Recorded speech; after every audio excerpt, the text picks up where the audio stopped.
The sun has gone down at Hangman's Hill, and the ghost at Misery Corner isn't walking tonight. So, welcome to the Weird Tales Radio Show, your weekly fix of ghost stories, urban myths, witchcraft, magic, and folklore. And now, here's your host, writer, award-winning journalist, best-selling author, and sometime werewolf hunter, Charles Christian. Hello and welcome to another episode of the Weird Tales Radio Show. I'm Charles Christian and thank you very much for tuning in again. The bulk of this show is given over to an interview with Mark Rees, the author of a new book called Paranormal Wales. That's Wales the country, I should add, not Wales the giant sea creatures. That's coming up in a few minutes, but first we have the concluding part of our interview with Matthew Alper, the author of the book The God Part of the Brain. In this section of the interview, we ask how come the United States of America, a country whose constitution separates the institutions of church and state, how come America is so religious?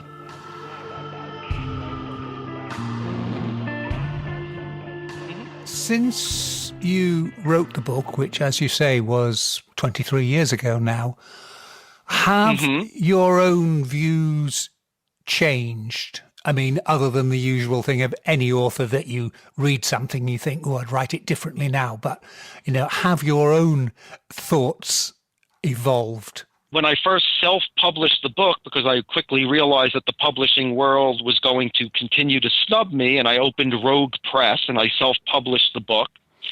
But I started getting on radio shows, and then the book started selling, and eventually I sold it to a publisher, and then it went into numerous languages, etc. But before that, when I had total control of the book, after my first edition, my thoughts were still evolving. Yeah. So, for instance, I think the chapter Why They're Atheists was not in the first edition, for instance, nor were other chapters. So within the breadth of about 5 years of having self-published, I went through like 6 editions. Yeah. I kept adding. Yeah. Then I sold the book, and I added one chapter to that. It was called Why is America So Religious? A Biohistorical Hypothesis. Mm-hmm. And that was the last thing that I added to the book. And that was in 2008. Yeah. If I had any strong feeling that there was something missing or that needed to be added, or I had a change of heart in any way, I would be calling the publisher and saying, I need to revise something.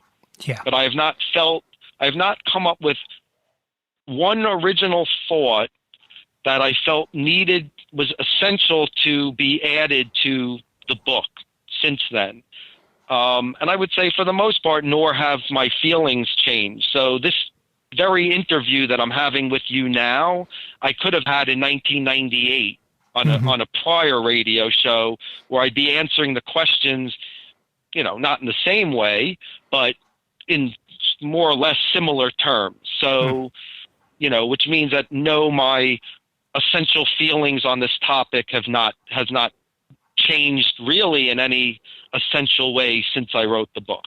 Just picking up on the final chapter you added on why is America so religious. It is a subject that fascinates us outside of America because we look at you and we think they're as bad as some of the fundamentalists in the Middle East. What is your take on it? I mean, I know, the history. We had the Puritans, the founding fathers. Because they were mostly they were secularists, fortunately. Yeah. Sorry, no, not the founding fathers. The Mayflower. Absolutely, and that is all part of it. So, as I said, the chapter is called "Why Is America?" Because that kind of was, when I would do radio shows or be interviewed or lecture. That was the last question that people would ask me, and I would just shake my head and be like, I have not come up with a solution for that one yet. It'd be like, well, since you're writing about this topic, what is going on with this country? Why are we so religious? Here we are, allegedly one of the most advanced countries on earth. And yet there's so much fundamentalism and so much religiosity in this nation.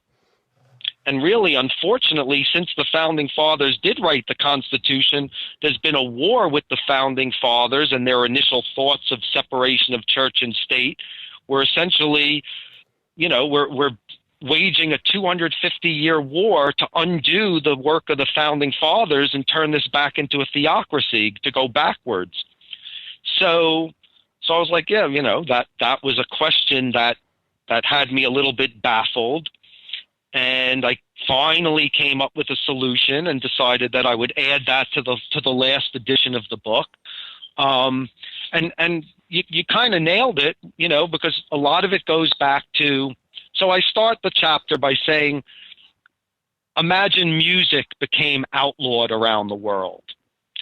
So all the people who were most passionate about music, the composers and the musical geniuses out there and the musicians, etc., the symphonies of the world, let's say an island was given to them. Like, fine, music is outlawed around the world, but if you want to go to Music Island, you can. Mm-hmm. And they all fled to Music Island so that they could, engage in their passion.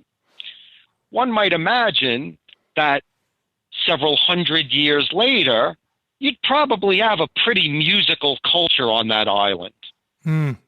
That music would have been passed, on top of which, if we're going with this notion of a bell curve, that some people are born more musical than others, those with those genes towards a higher musical capacity are probably more likely to have children who will also veer towards musicality. And there'll be plenty who won't, 20 generations later on Music Island, there'll be groups of people who just want to play sports and don't really care that much about music. But they'll be the anomalies. For the most part, music will still play a big role on Music Island. Mm-hmm. So essentially, Music Island is America, but it wasn't music, it was religiosity. Because, as you mentioned, when this country was first being founded, it was pretty much an empty slate, and England and other nations were giving sort of land grants to people who wanted to flee their country. Well, those people were the religiously persecuted. The most religiously impassioned groups in society who said, we can't practice freely and we're tired of being persecuted, so we're going to go to Religion Island, otherwise known as North America, and we're going to start settlements. And for the first 100 years or so, America was mostly a theocracy. It was run by theocratic governments that were ruled by the church, whatever those churches might be. You had Puritans, you had Quakers, you had all these different groups, but they were all extremely religious. Yes. So I believe that if we're going to take both the nature and nurture components of those people built on a religious foundation, that chances are that even in our genetic makeup, so that's what I'm saying. So I call it a biohistorical hypothesis, suggesting, and I wanted to also throw out there a whole new discipline, biohistory, that you can have movements of sort of, behavioral predilections in people that could sort of cause cognitive movements, cognitive traits to be shifted to different regions in the world, suggesting that there is a field, biohistory, and the biohistory of America would be one written in religiosity.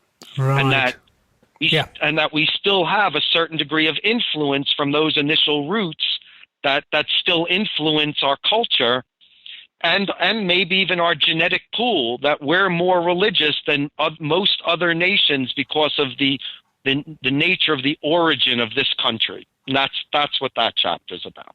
Just sort of to wrap up the interview, in terms of what have you been doing since you wrote the God part of the brain, other than obviously lecturing, talking, doing interviews and things. Right. Other than those things, mostly just sort of futzing about. I don't believe in a God. I don't believe in an afterlife.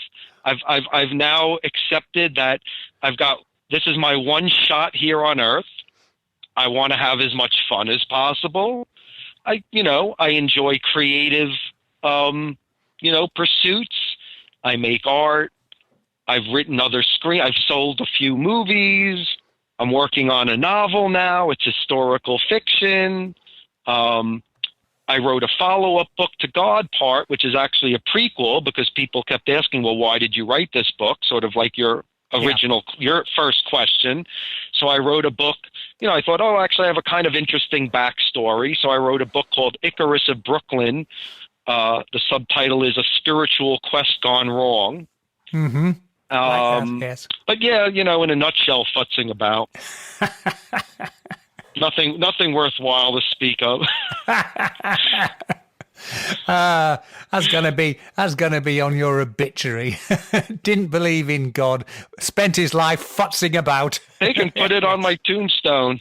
Oh, that's brilliant. Thank you so much for having me on, and it's a pleasure to reach a British audience. I just want to note for whoever might be listening, again, the book is called The God Part of the Brain. The subtitle is A Scientific Interpretation of Human Spirituality. I did notice that on the UK Amazon site, due to my publisher's dereliction, there was a problem with orders. So they are now in the process of resolving that. So for anyone who is curious to order the book, please be patient. I was told that they would be available within the next 2 or 3 weeks. So you might have to wait a little. As much as you want to read it right now, you might have to wait a few weeks. So that's all. Just wanted to add that. Right. Well, Matthew Alper, thank you very much, and go enjoy your lunch. Thank you so much. You have a good day. Thanks a lot. Bye.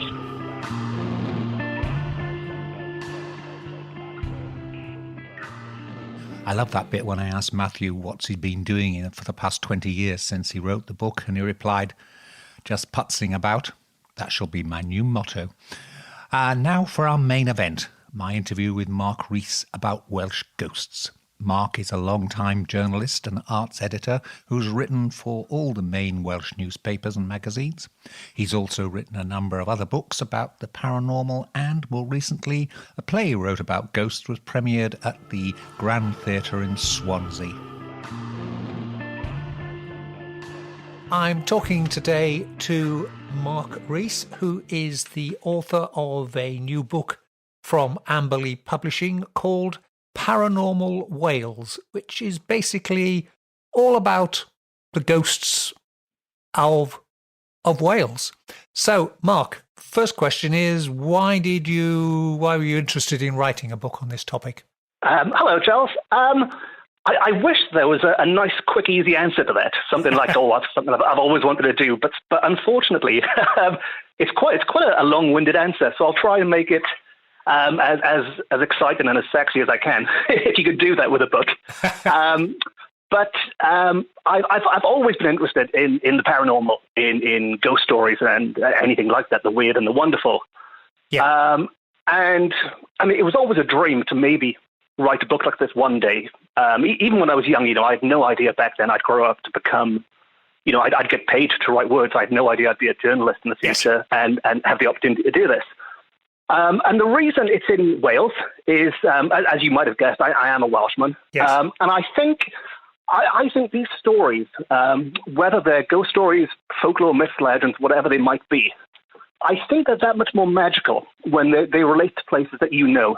So a haunted pub is great, but if it's a haunted pub in your village at the end of your street that you can go and visit, I think those stories, I use the word magical, but I think they appeal much more to us. So that's the only reason it's in Wales, really, is because they are places that I am familiar with, I can visit, and that sort of makes them more interesting to me, really. Yes. The idea for this book in particular, strangely, it's a book that I never actually wanted to write. Don't tell your publishers that.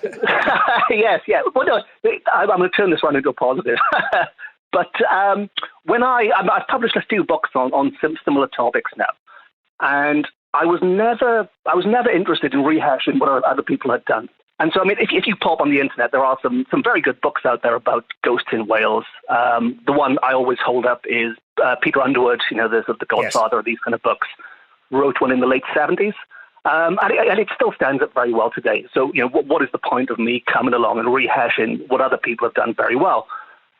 Which is why my previous books, I've written a book about Victorian ghost stories in Wales, which were all stories nobody else had written about, and they were unique, and I'd gone looking for them. And what I found was that, weirdly, when I was promoting that Victorian ghost book, I did a little tour around Wales, doing little talks and shaking hands and that kind of stuff. Yeah. And I started in Swansea, a little village called Mumbles in Swansea.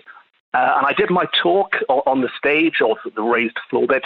I came off and everyone clapped and thanked me. And a lady said, I enjoyed your talk and I enjoyed your book, but you left out Oystermouth Castle. It's the most famous haunted place in Swansea. You've left it out of your book. And I pretty much explained to her what I've just explained to you now about, I go looking for obscure stories. I don't go looking for the, inverted commas, most haunted places. I go for the long-lost ones. Yes. But I soon found that there was a pattern. Whenever I did this talk, somebody would come up to me and say, nice talk, but you left out Markham Castle, you left out the Scary Dead, you left out Craiganoth. And in the end, I thought, well, everyone is asking me to write about these famous places, and I'm being stubborn and doing the opposite and not writing about them. And it was only last year I had this light bulb above the head sort of moment where I thought it would be lovely to write about these places because clearly people want to read about them.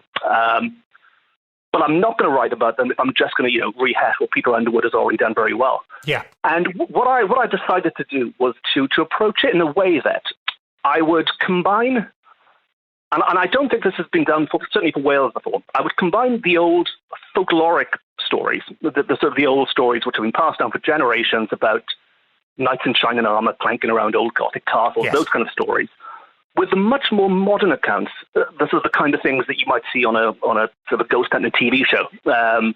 And by sort of looking at them side by side to see if there are any similarities and to see if the sort of the modern day ghost hunters that are visiting these places are in any way referencing or picking up on any of the old folkloric stories. Which to me seemed like a much more interesting approach than just rewriting what other people had done very well. Uh-huh. And luckily, my lovely publisher said yes, go for it, and that the result is Paranormal Wales. That's brilliant. Yes. And as I said, sorry, that is a bit of a long-winded explanation, but that's how it came about. Yeah. Because what's interesting is you say you've got the castles bit and the ancient stuff, but you've even gone right up to and you'll have to correct me on my pronunciation, the Wilfer Head nuclear power station, which is about as modern as you could get, going from medieval stones to nuclear reactors. Yes, and the nuclear reactor, bizarrely, is said to be haunted by an opera singer. These things kind of jump around history in strange ways. But yes, that was very much my approach, was to look at the, combining the old. I keep using the Peter Underwood reference because he's probably the person who inspired me most in these. But combining the old Peter Underwood method with these modern day, nuclear type areas. You mentioned opera singers there. There does seem to be a bit of a tendency for opera singers cropping up in the book at old opera houses, the homes they had built and the like. What's the thing about opera singers in Wales then? Yes, well, you could say, well, it is all thanks to the sort of land of song reputation, which Wales has. And that reputation is something that Wales kind of picked up in the 19th century. And the opera singers in the book were in Wales in the 19th century. So there is that kind of link of song being a big part of the culture of the country at the time, or what still is to an extent. But the opera singers are not Welsh opera singers, the ones who are said to be haunting the place.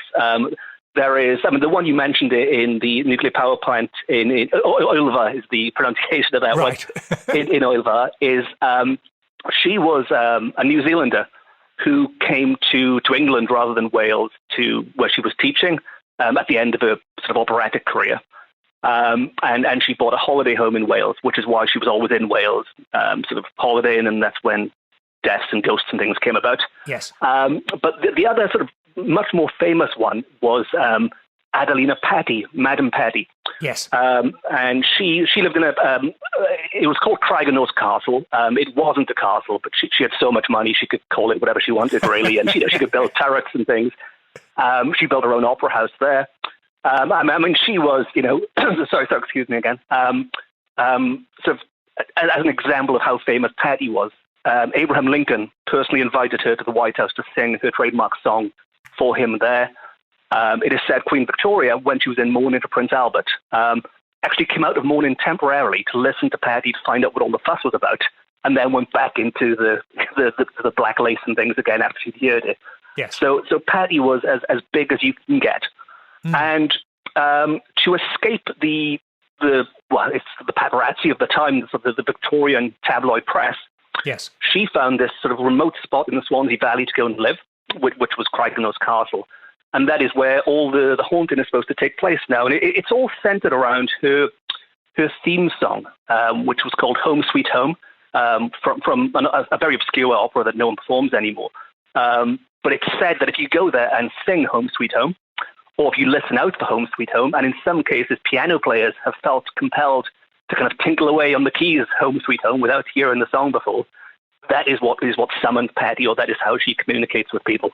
Keeping up with that, you've also got the Grand Theatre in Swansea as well. It has, and I'm glad you mentioned the Grand, actually, because that's one of my... the Grand Theatre is my second home. Well, it's not my second home at the moment. We can't go anywhere. Yes. I don't know when this is going out, but at the moment we're in lockdown. Yes. But when I started my writing career, my foot in the door, as it were, was as a theatre writer, theatre reviewer. And the Grand Theatre is my local theatre, so I know that place very, very well. Yes. And I've spent a lot of time there, sitting there in the dark, before and after performances, to get a real feel for what's going on there. Yeah. And the ghost. I mean, there's lots of theories and ifs and buts and maybes. One theory is that Adelina Patti, again from Craigenose Castle, is said to be haunting it. It's a bit of a tenuous link. Patti was there to open it 100 years or so ago, and there is a stone saying, as opened by Adelina Patti. But that's the only link. For a long time, it was thought to be a singer who died on the Titanic who was said to be haunting there, until somebody actually bothered to do the research, and they realized this singer had died before the Titanic had even set sail, so there's no way this person could have been doing it. And plus, they weren't in Swansea, which is another giveaway. It probably wasn't them. But the best theory, and I don't know if it's true or not, but I like it. I like it as a story. Is that Henry Irving, the great Shakespearean actor Henry Irving, visited Swansea with Bram Stoker, who I'm sure I don't need to explain, but the creator of Dracula, who was working with him. They visited Swansea, and Henry Irving returned many times on his tour of the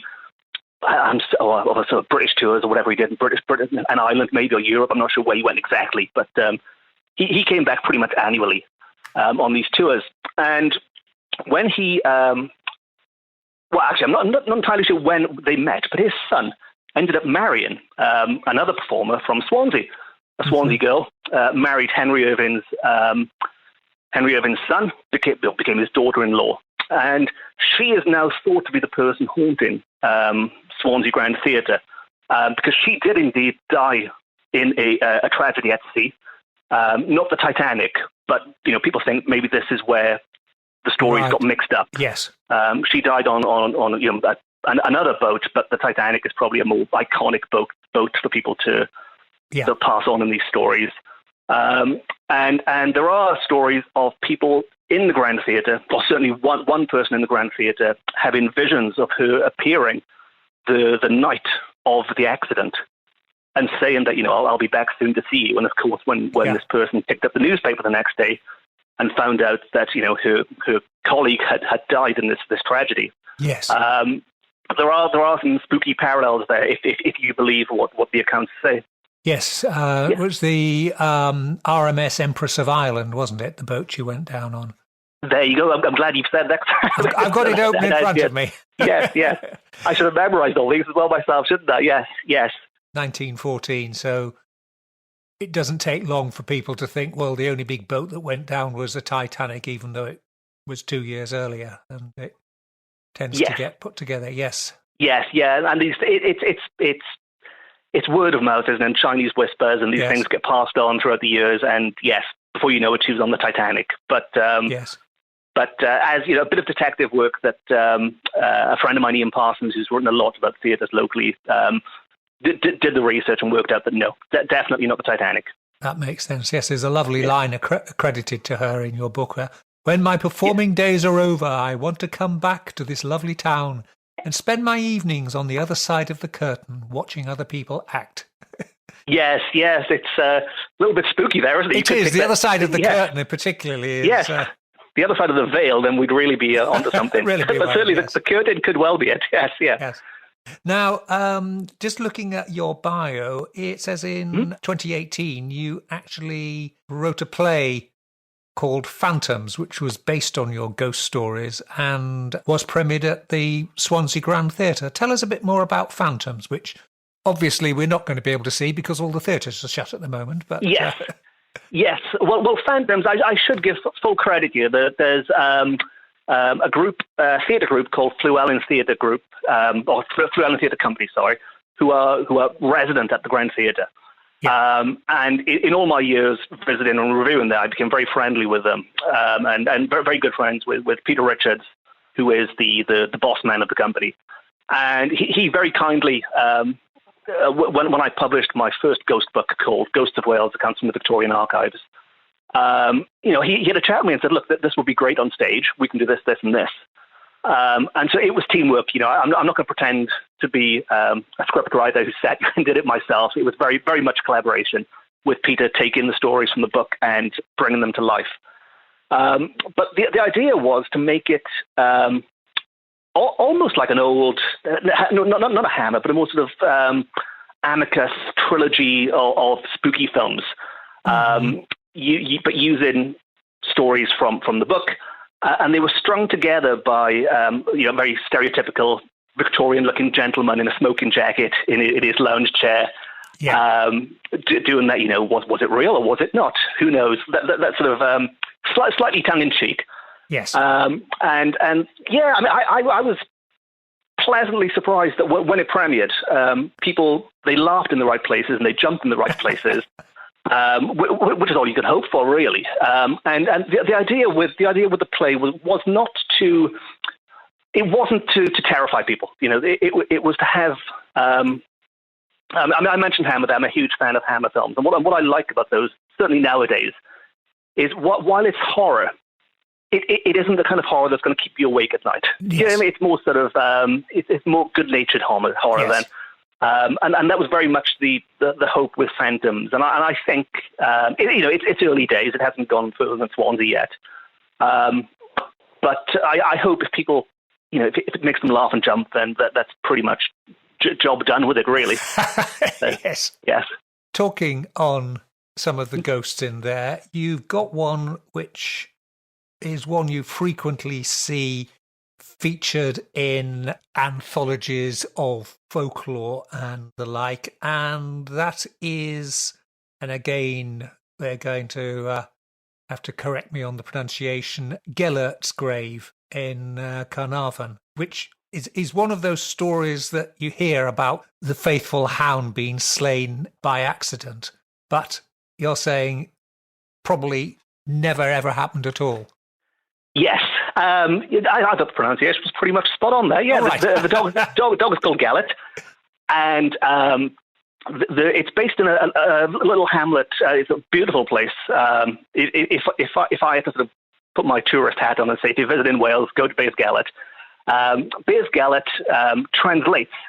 Bears is Welsh for grave, and Gellet is the name Gellet. So the place's name translates as Gellet's grave. Right. And the story, would you like me to tell Yes, the indeed. story? Yes. Yes.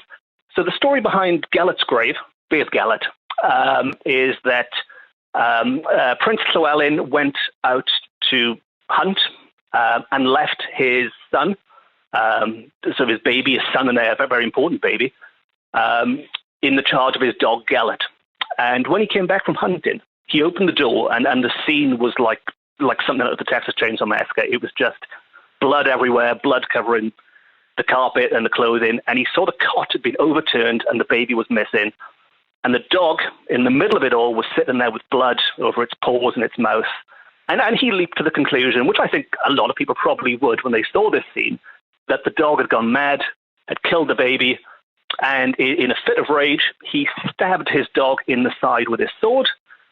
The dog let out a pitiful wail. I mean, in the story, this is built up to be incredibly tragic, much more tragic than I'm making it sound now. But the dog lets out his final wail, dies, and with that wail, he hears a baby crying. And then when he goes and sort of explores the room, he finds that hidden underneath these bloody blankets and things is the unharmed baby hidden away. And next to the unharmed baby is the body of a giant wolf that Gellet had killed, protecting the baby rather than attacking the baby. And Prince Llewellyn was so distraught by what he'd done that he was never the same again, and sort of erected this huge memorial to Gellet to make sure no one ever forgets the sacrifice of this dog. Which is a wonderful, wonderful story. It's a nice piece of folklore. Yes. The only unfortunate thing is it's rubbish. It's all made up and never happened. There are, so I've been told, sort of very, very similar stories across Europe. In Germany and in France and places where the dog's name is changed and the prince's name is changed, but it's the same outcome. And it is believed this story of Gellet was conceived by a local landlord in the 18th or 19th century, purely to drum up a bit more tourism, because at this time, certainly sort of, without going off onto a sort of history lesson too much, but when the French Revolution and things were at their peak, Wales became this hotbed of tourism because people couldn't go overseas anymore. Right. And people all came into Wales. And during this time, people got very creative. This is when, are you familiar with the very long Welsh name, the Llanfair Pwll Goch, that very long name? Yes. So that was invented about the same time as well for tourism, because obviously everyone went there just to have their photo next to this big sign or to stand next to it. A very similar thing with Gellet. It is said this story was invented then to draw the tourists to this little remote part of the Snowdonian Mountains. Ironically, nowadays, you don't need to, because tourists flock there anyway, just because it's a lovely looking place. Yes. But back then, it was one of the techniques to get people there. It's very much established itself as part of the folklore. If you go there now, there's a statue of Gellet and things, and all the usual, the tourist path. You'll get a little key ring with a dog on it, and then it's pretty much dog central, thanks to this story. But as I said, it's ironic they need to do that because it's such a wonderful place anyway. Yes. You didn't really need to do that. Yes. I'm looking in your book, and there's even looks like a large stone there with a grave in front of it, or the grave markers in front of it.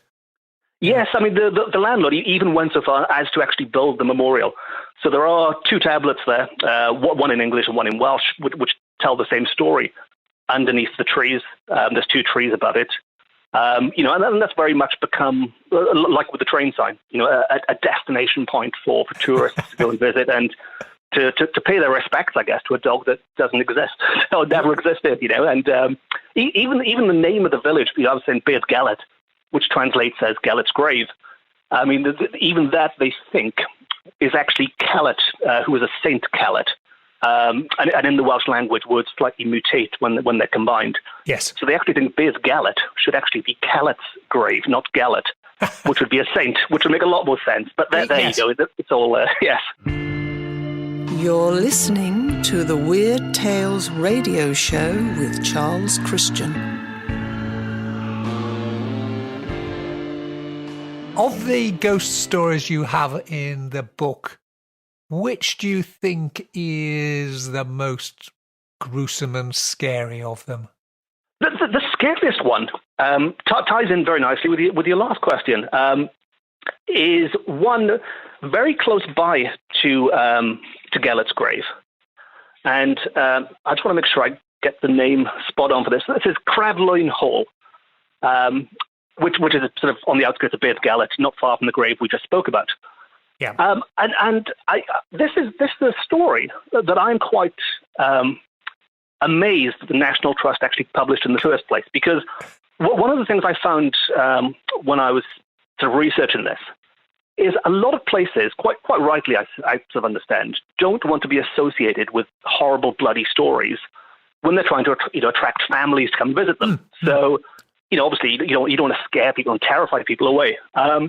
But I found this story originally in an actual official National Trust guide to their properties about Cravloyn Hall. And the background is that in the 19th century, a very wealthy sort of Lord of the Realm or some very well-to-do person inherited the area and set out to make the most impressive sort of manor and estate that he could. He achieved that, but the problem was that when he moved on, nobody afterwards could afford to maintain such an impressive place. And sort of throughout the 20th century, it slowly became worse and worse until the 1960s. And a taxi driver from Manchester won the pools, came into a lot of money, and he'd always wanted to buy a property in the Snowdonian Mountains. And so he said, well, look, it might be a bit run down and a bit creepy and a bit out of the way, but I'll buy that property. And him and his wife moved in. And it was all okay for a decade or two. But come at the 1990s, finances were getting a bit tight. They couldn't quite look after the property as they'd wanted to. Mm-hmm. And they thought, maybe we can cut back a little bit on the gardening, maybe close a few rooms. And slowly but surely, the house kind of shrunk in on them. So they had the kitchen and the bathroom and the bedroom, but the rest of the house was pretty much locked up because they couldn't afford to keep opening them, cleaning them and things. A very similar thing was happening outside, and by all accounts, the sort of the ivy and the foliage and the shrubs and everything were all going crazy outside, blocking out the light of the windows. And life in this house became very much that sort of stereotypical Gothic novel kind of feeling, where you're kind of trapped in this house where there's no sunlight getting in and all the doors are locked. It's all a bit weird. And then they started hearing what they, I'm paraphrasing slightly, but what they described as prisoners trying to escape from rooms. So all these rooms in this huge mansion they'd locked up started shaking and banging. And they quite sensibly, rather than going to investigate, they did the opposite. They said, well, let's stay away from these these scary doors which are shaking. And it really did build to a head. And one day, the lady of the house, the taxi driver's wife, woke up in the kitchen to find a pretty much, what you'd call a full-bodied apparition in front of her, the full ghost, with a face that looked familiar to her. And this face, she realized afterwards, she recognized from one of the portraits in one of the locked-up rooms, which turned out to be the wife of the original owner back from the Victorian days, which pretty much sort of settled in her mind that this haunting is connected to the original owners in some way.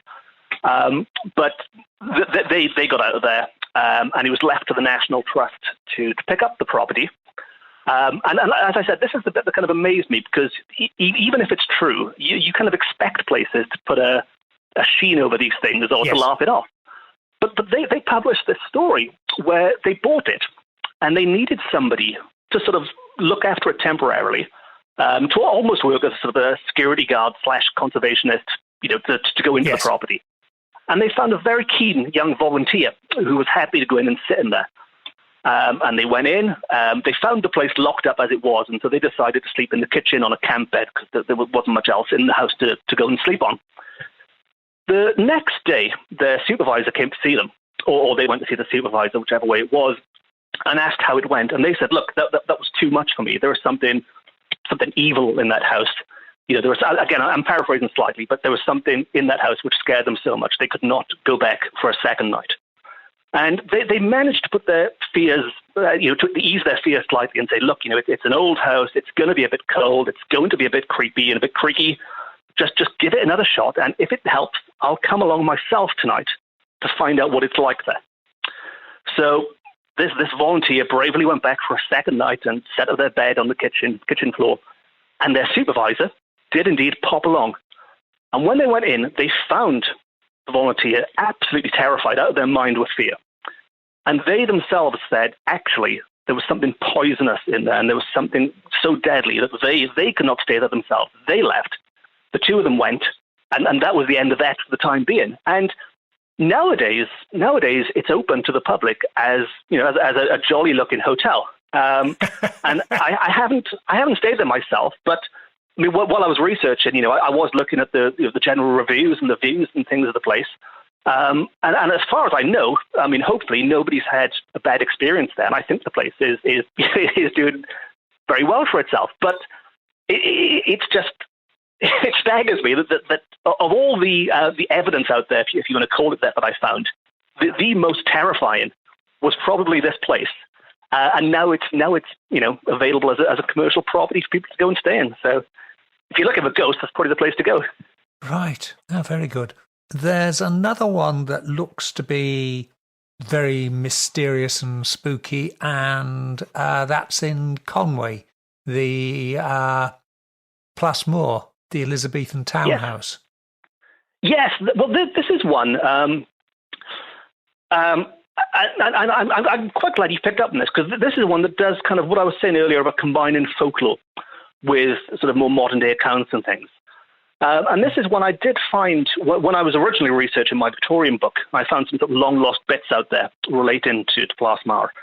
But the folklore side of it very quickly. And a bit like Gallet, this is a story you hear similar variations around the world where the sort of the man of the house was away. I think he was fighting the Crusades, but away at war somewhere at the time. And his wife was waiting at the window on again, sort of set the scene on a typically stormy night with thunder and lightning cracking around up the place, and it was raining, and it was horrible and gothic. And his wife was waiting at the window to get a sight of him coming back from the Crusades on his horse. She had her daughter, or her child, I'm pretty sure his daughter, in her arms at the time. And as the hours went on, they thought, well, he's not going to be home tonight. It's getting late. It's getting dark. Let's go down and rest, and we'll watch again at the window tomorrow. As they were going down the stairs, this is when tragedy struck. They slipped, they fell, and they both landed quite badly in quite a severe way at the bottom. Now, one of the housekeepers found them, managed to get them into the nearest room to lie them down, put them there safely, and sent one of the servants off to get the doctor as quickly as they could. Now, the doctor was away, and they found the doctor's assistant, the second best, who came along. He realized this was bad. He realized there's a good chance both of these people, the girl and the mother, are both going to die. He's an assistant. He is not in any shape or form qualified to be doing whatever's going on here. He panicked and tried escaping. Now, the housekeeper said, "You're not going anywhere until we get the other doctor here." So she sent off the servant to find the real doctor. In the meantime, she locked in the doctor's assistant, locked him in the room with the two girls, so there was no way he could run away and leave them. Now, there's a little bit of extra here, which didn't make it into the book, but that servant she sent off in search of the doctor, by all accounts, was press-ganged along the way. Talk about bad timing. So he went off, and by all accounts, he woke up in a boat somewhere. And turned up at Plasmar 20 years later, said, "Guess where I've been?" So that never happened. That doctor never arrived. And his name was Dr. Dick. Dr. Dick was stuck in that room with these two women. Now, as it happened, the husband did actually arrive home very, very late that night. And he came in, and the housekeeper warned him. She said, "Look, there's something very bad has happened. Before you go into that room, just calm down. It's not going to be a pretty sight." But he kicked the door in, got in there. Sorry, he tried banging, didn't get an answer first, which is why he kicked the door in, got in the room. And he found his wife's body was there, dead, as was his daughter. And just to make the tragedy even worse, as they do with these stories, to sort of pile grief upon grief, the reason the wife had been waiting at the window every day was to tell him that she was pregnant with their second child. And by all accounts, the unborn baby was also there. And just a very gruesome, horrible scene. On top of that, the The doctor had disappeared. Somehow he'd done a Houdini trick and disappeared from this locked room.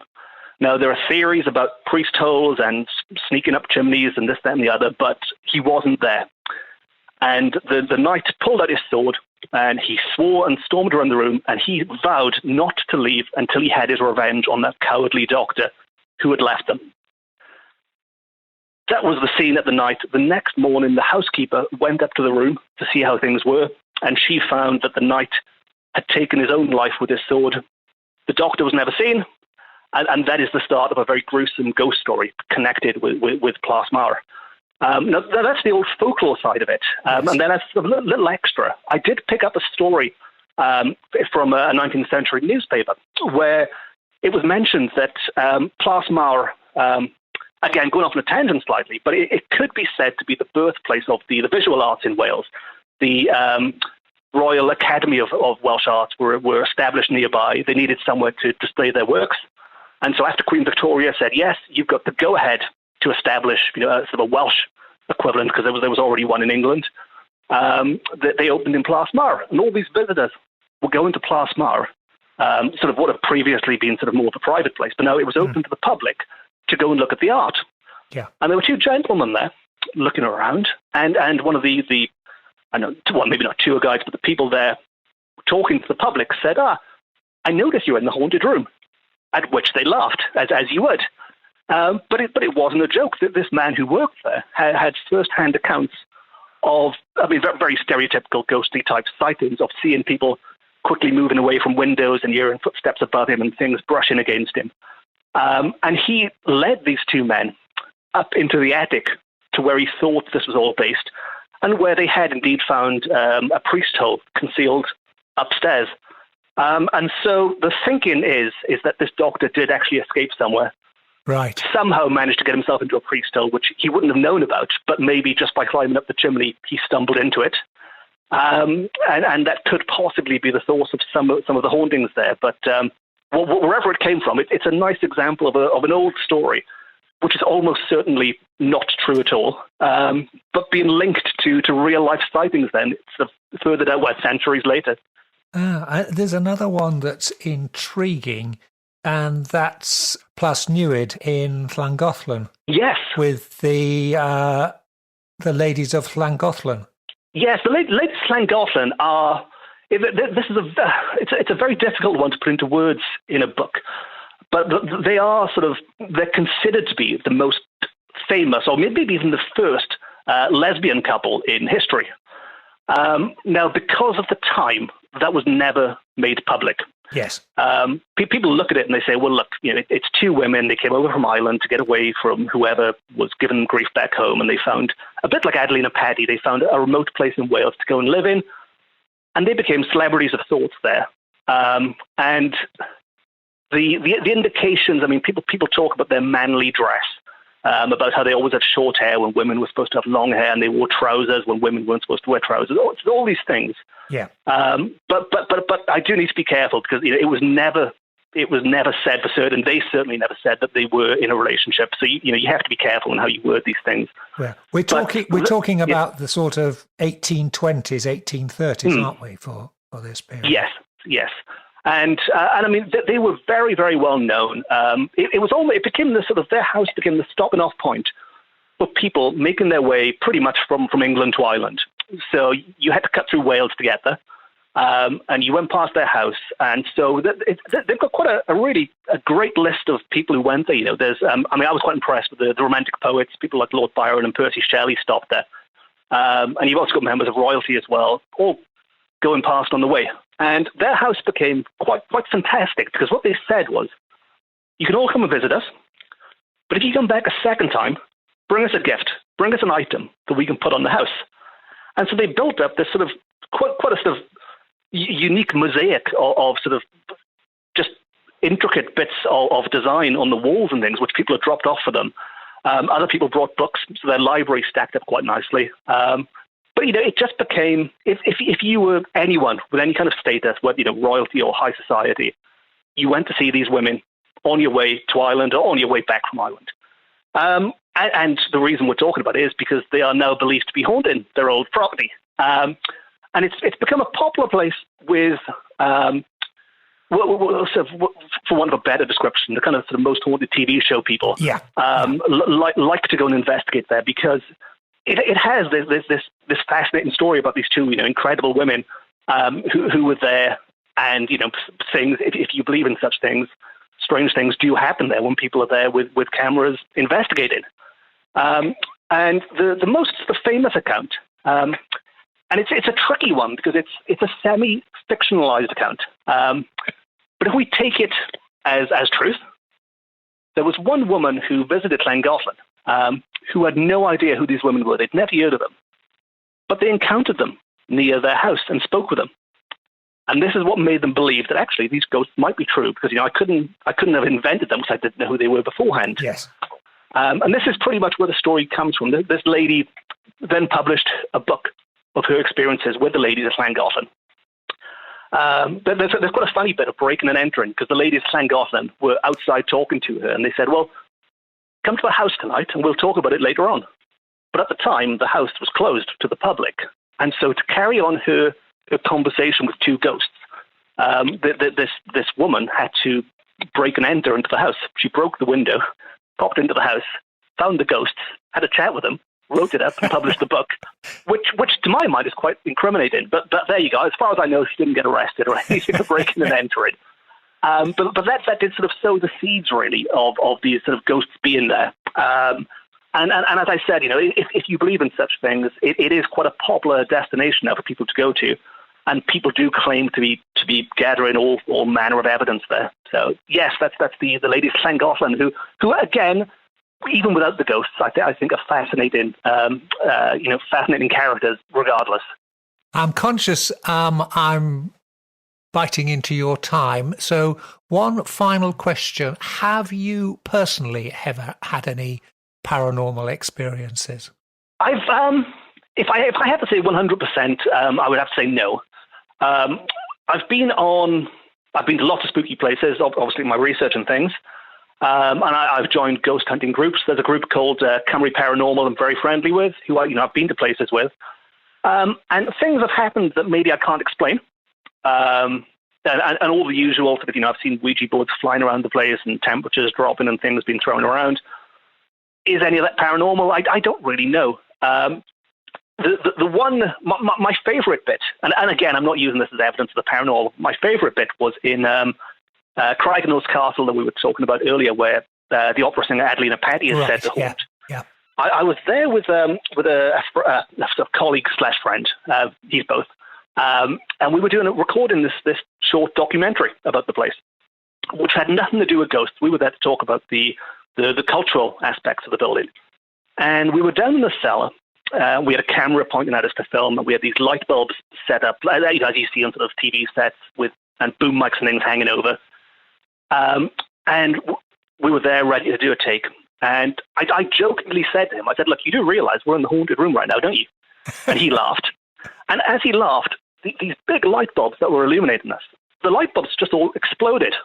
And we were cast into darkness. And I wish we still had the footage. He made them delete it, but the camera was rolling of him sort of jumping out of his skin when this happened. And you could say, well, maybe it was just dodgy electrics down in an old part of the building, and that's why the light bulbs blow. I don't know. But regardless of the real reasons, it's a great anecdote and nothing else. That's probably my favorite moment of spookiness. I love that. Right. Well, Mark Rees, it's been lovely talking to you. Hope the sales of the book go well. That's called Paranormal Wales. And what about the future? Any other, obviously we're all in lockdown where we're doing this recording, but any further books planned? Well, the lockdown is actually quite fortunate for me. Today's my first day in, is it furlough? Furlough the correct term for? Yes, I think it is, yeah. The 80% thing, yes. So it's been a bit crazy up until now. But today's my first day of this sort of government money as long as I don't leave the house. Yes. And I'm going to put that to good use to do it's a book on Edwardian ghost stories. It sort of follows on from my Victorian ghost stories that I did.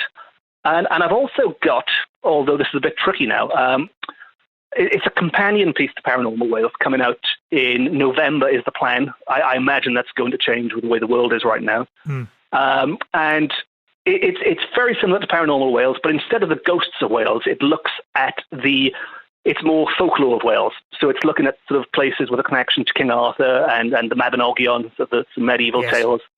And so you're pretty much swapping ghosts for mermaids and dragons and giants and things. So that is my next book, and that's called The Illustrated Tales of Wales, which, fingers crossed, will be out in November. Well, good luck with that, and maybe we can talk about that nearer the time. That would be great, thank you. Until then, thank you very much indeed for your time. Thank you very much.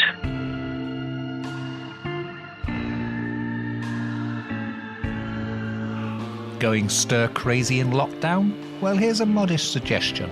Why not listen to me being interviewed about paranormal events, the legends and folklore of the old East Riding of Yorkshire, and mystical creatures on the well-known Midnight in the Desert radio show. I was interviewed a couple of weeks ago by Tim Weisberg, the host, and just to warn you, the show does run for 2.5 hours, so plenty of good listening there. Just scroll down the www.urbanfantasist.com homepage and you'll find the link to the audio player of the interview on the post of the 29th of March. Happy listening.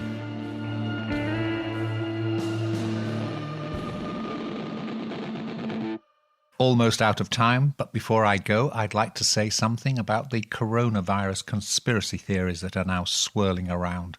The latest being the suggestion that 5G mobile phone radio masts are somehow connected to the spread of the virus. A suggestion which, incidentally, is a complete load of old cobblers and defies all common sense. Anyway, the point I'd like to make is you should check out the concept of Hanlon's razor. This states that you should never attribute to malice or conspiracy something that can be adequately explained by stupidity. Stupid people. There's a lot of them about. Now, just remains for me, Charles Christian, to say thank you very much for listening in, and I'll hope you'll join me again same time next week. Till then, stay well, stay weird, stay different. Good night. Black Shuck, the demon dog of East Anglia, is baying at the moon, which means it's time for us to go. You've been listening to the Weird Tales radio show with Charles Christian, your weekly fix of ghost stories, urban myths, witchcraft, magic and folklore. You can keep in touch with us online at www.weirdtalesradio.com, by email to weirdtales@icloud.com, and on Twitter @ChristianUncut. Join us again next week for another edition of the Weird Tales radio show. Good night.